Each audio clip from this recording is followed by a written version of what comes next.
video series.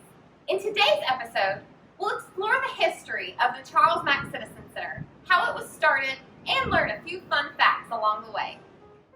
We're here at the Mooresville Public Library, where the office of Andy Poor, Town Historian and Special Collections Curator, is located.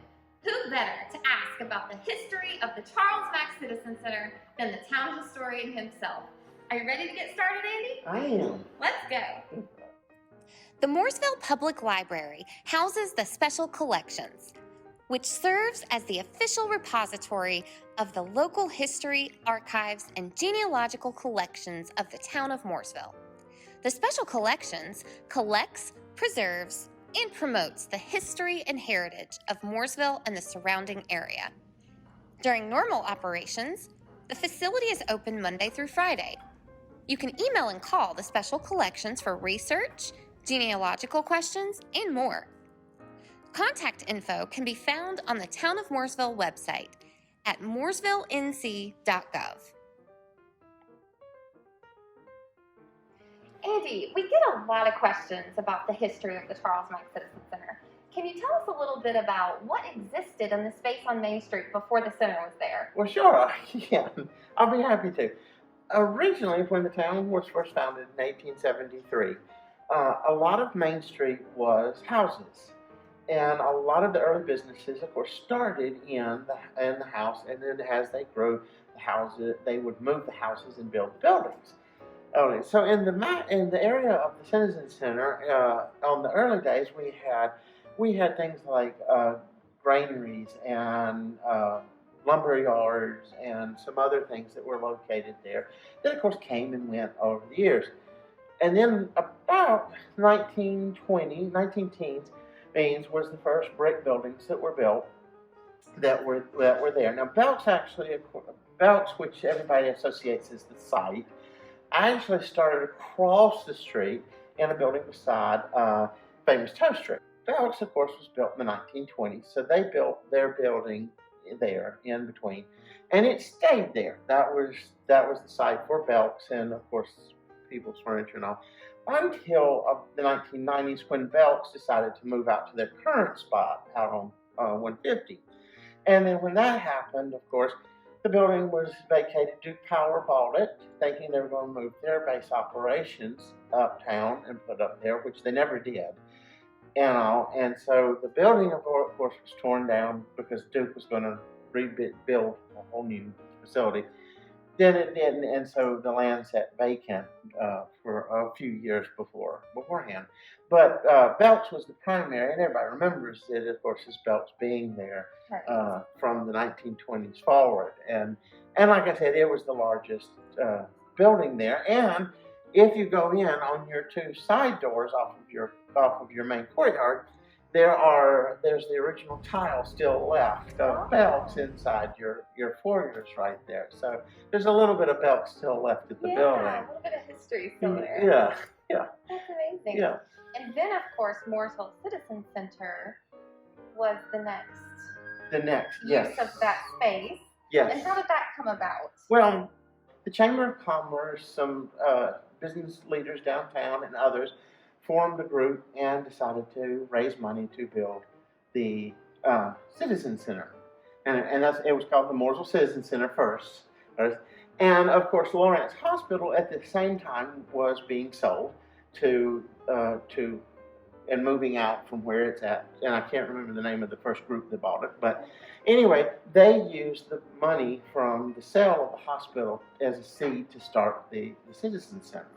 And so the town got behind it as the citizens did, and of course it was built as our first big recreational center. So Andy, what actually led to the transition from the Mooresville Citizen Center to the Charles Mack Citizen Center? Well, as you know, Mooresville is a growing community. It hasn't stopped growing, and it keeps growing. And so the Citizen Center had to be expanded. So then comes Charles Mack, who became a principal donor to it. He gave the bulk of the money to finish off the project and to expand the Citizen Center. And of course, then we felt honored to by that because he is a Mooresville native and all, and so we decided let's name the Mack Center. I mean, change it from the Citizen Center to the Charles Mack Center. Sure. Okay. It was so Charles Mack was also a native of Mooresville. His family came in the early part of the 1900s to Mooresville. They were from Lebanon, and they were a merchant family. They dealt with textiles and things. Charles actually was a confectioner. He actually, with another gentleman, where famous toastery is today, he actually started his confectionery business in there.